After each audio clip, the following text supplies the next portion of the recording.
Hello, I'm Dr. Sheehan from Sheehan Natural Health Improvement Center, and today we are going to talk about eczema and psoriasis.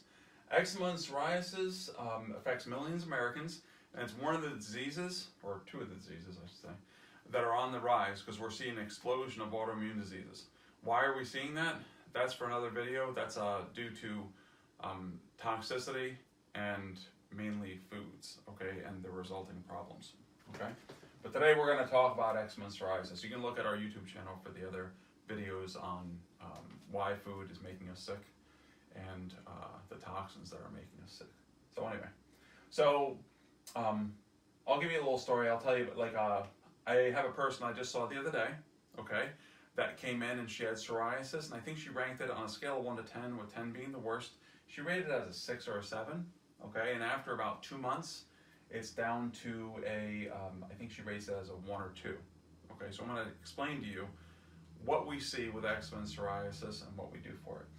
So the first thing that we always see in a person with eczema and psoriasis is food sensitivities. Okay, the most common ones are going to be wheat, then glutens, other grains. You're going to see sugars, processed sugars, not fruit sugars and stuff like that. Some people are sensitive to fruit sugar, but not nearly as much as are just sensitive to like plain old white sugar. And then you're also going to see a lot of pasteurized dairy sensitivities. Okay. Once we find a food sensitivity, what we do is we tell a person to cut it out for at least 3 months.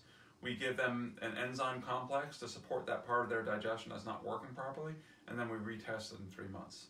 Okay. Immune stressors. This is another big one that we see. Basically, we have a lot of bacteria, viruses, funguses, parasites, all sorts of stuff living in our body. Don't let this scare you. Most of them are working for the good of you. In fact, you're outnumbered.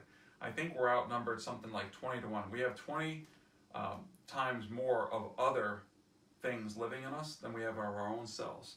If they wanted to kill us, we'd be long dead. Okay, so they're not trying to do that. Most of them are working for our side. However, some of them will go rogue and they cause problems. We've all heard of like Lyme disease. We've heard of staph infections, strep infections, E. coli, stuff like that. But you'll see people that have chronic immune system stressors. In other words, they'll have funguses, bacteria, viruses, parasites that have gotten out of control and that are actually aggravating the situation. This woman, she had that came in, she was allergic to wheat, sugar, and dairy. And her immune stressors, I think we found parasites and bacteria on her. Okay. Next is metals, chemicals, and biotoxins. We have a lot of metals in our environment now.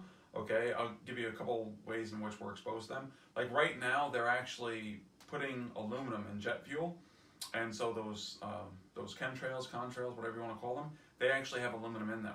I was told that the reason why they put it in there is for to act as a sunscreen, one, and also for climate control, and then also for better fuel economy. Okay, we get a lot of mercury in our environment. Where do we get that from?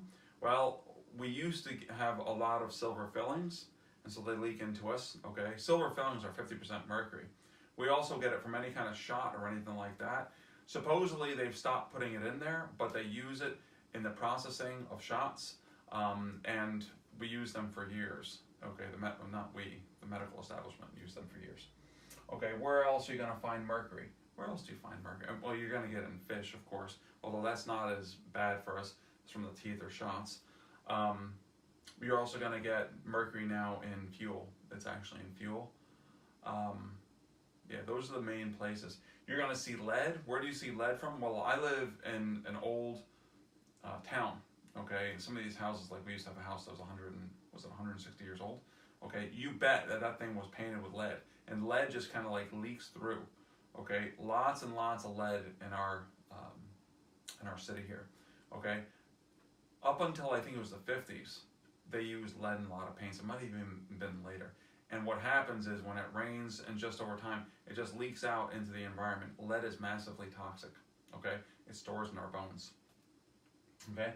Chemicals, right now we all know that we are swimming in pesticides, but I just read a statistic Right now we're using 4.5 billion, yes, billion pounds of glyphosate per year, okay, on our crops. Okay, 4.5 billion, and it is massively toxic to our systems. Okay, I won't tell you what the trade name of that is because I don't want them to come down on me. But glyphosate. What other toxins do we? What other chemical toxins?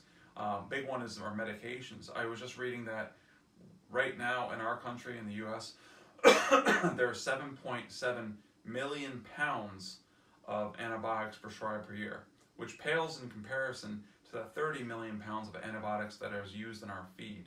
Okay, like like to feed the animals and stuff like that. Okay, so we see massive amounts of drug. Those are just a couple different things, but there's tons of drugs that leak out into our environment. Okay, biotoxins. Biotoxins are the the things that are secreted by these immune system stressors. Okay, they act as a chemical toxin in our system. The other two, quite honestly, you don't see as much in eczema and psoriasis. Hormonal imbalances and essential fatty acid and vitamin mineral deficiencies.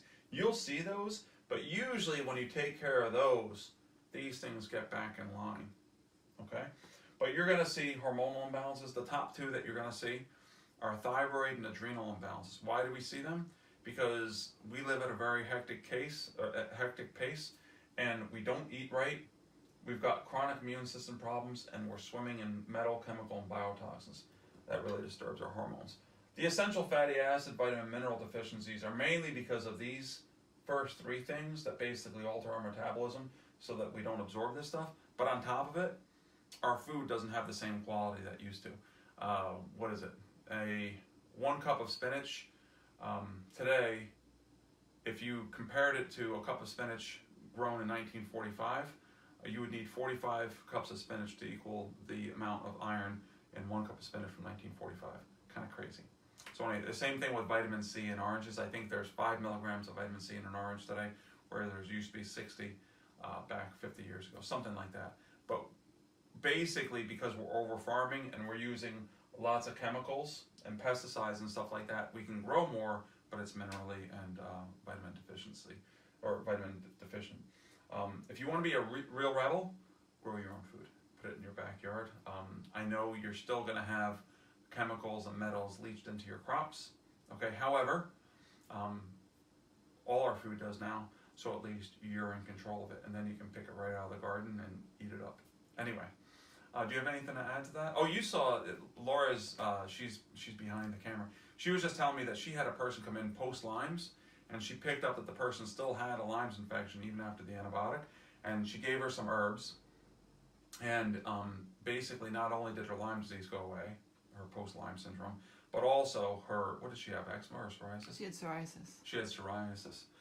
Like I said, I had a woman just recently who came in, and she had allergies and psoriasis, and it went down. The thing is, I mean, I'll be honest with you, she didn't change her diet 100%. She didn't follow everything 100%.